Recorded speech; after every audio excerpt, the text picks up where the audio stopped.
అది వారి కలల ఇల్లు. ఎన్నో ఏళ్ల నిరీక్షణ తర్వాత కొత్త ఇంట్లోకి అడుగు పెడుతున్న వేళ బంధుమిత్రుల కోలాహలం, మంగళ వాయిద్యాల నడుమ గృహప్రవేశ వేడుక జరుగుతోంది. కానీ ఆ సంతోషం క్షణాల్లో ఆవిరైపోయింది. ఊహించని విధంగా ఓ రౌడీ గ్యాంగ్ ఆయుధాలతో ఇల్లాలు, పిల్లలు, వృద్ధులపై విచక్షణారహితంగా విరుచుకుపడ్డారు. తెలంగాణలోని మేడ్చల్ జిల్లా మేడిపల్లి పోలీస్ స్టేషన్ పరిధిలోని బోడుప్పల్ దేవేందర్ నగర్లో ఈ ఘటన స్థానికంగా తీవ్ర కలకలం రేపింది. హైదరాబాద్లోని అంబర్పేటకు చెందిన బండారి అనిత శ్యామరావు అనే మహిళ బోడుప్పల్ దేవేంద్రనగర్ పరిధిలో ఓ ఇల్లు కొనుగోలు చేశారు.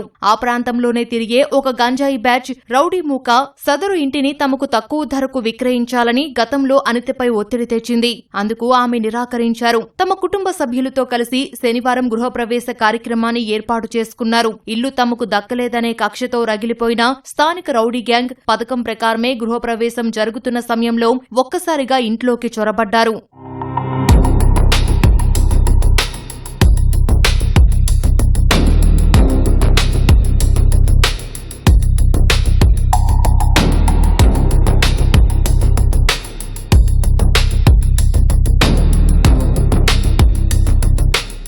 ఇంట్లోకి దూసుకొచ్చిన దుండగులు అక్కడ శుభకార్యంలో ఉన్నవారిపై బూతులతో విరుచుకుపడుతూ కంటికి కనిపించిన వారినల్లా చితకబాదారు. అడ్డు వచ్చిన మహిళలు, చిన్నారులు, వృద్ధులను కూడా చూడకుండా విచక్షణారహితంగా దాడికి తెగబడ్డారు. ఈ హఠాత్ పరిణామానికి భయంతో కేకలు వేస్తూ బంధువులు ప్రాణాలు అరచేతిలో పెట్టుకుని పరుగులు తీశారు. దాడిలో పలువురికి తీవ్ర గాయాలు కాగా బాధితులను చికిత్స నిమిత్తం స్థానిక ఆసుపత్రికి తరలించారు. పక్కనే నివసించే ఒక సోషల్ మీడియా రిపోర్టర్ ఈ దౌర్జన్యాన్ని చూసి ఘటనకు సంబంధించిన వివరాలను పోస్టు చేశారు. దీనిపై ఆగ్రహం వ్యక్తం చేసిన రౌడీ మూక సదరు రిపోర్టర్ కారును పూర్తిగా ధ్వంసం చేసి ఆయన ఇంటిపై కూడా దాడికి యత్నించారు. ఈ గ్యాంగ్ స్థానికంగానే ఉంటూ నిరంతరం గంజాయి సేవిస్తూ రౌడీయిజం చేస్తూ కాలనీ వాసులను భయభ్రాంతులకు గురి చేస్తోందని, వీరిపై గతంలోనూ కేసులు ఉన్నాయని స్థానికులు ఆరోపిస్తున్నారు. వచ్చినప్పుడల్లా 40 మంది మేము వద్దని ఆపినందుకు మా మీద అటాక్ చేసిరు.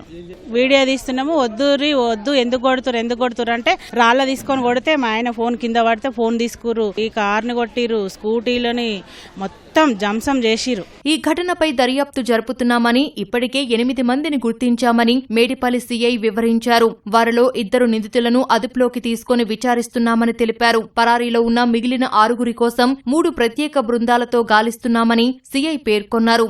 అవసరమైతే ఈ దాడికి పాల్పడిన వారందరిపై కొత్తగా రౌడీ షీట్స్ తెరుస్తామన్నారు. శుభకార్యంలో చొరబడి ఇంతటి దారుణానికి ఒడిగట్టిన రౌడీ మూకలపై పీడీ యాక్ట్ నమోదు చేసి కఠినంగా శిక్షించాలని దేవేంద్రనగర్ కాలనీ వాసులు, బాధితులు డిమాండ్ చేస్తున్నారు.